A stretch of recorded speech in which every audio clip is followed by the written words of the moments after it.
Iba't ibang klase ng babae kung mag-aasawa ka.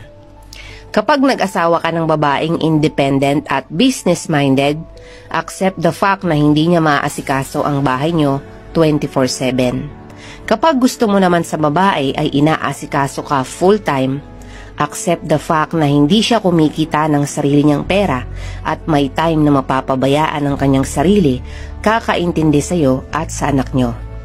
Kapag gusto mo ng babaeng makinis, maputi, at chicks na chicks, accept the fact na kapag inasawa mo yan, kailangan mong sagutin ang lahat ng expenses niya sa beauty products to maintain her beauty.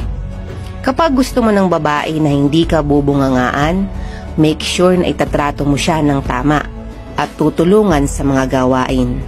Kapag gusto mo sa babae na supportive siya sa'yo at hindi pinaghihigpitan, make sure na alam mo ang limit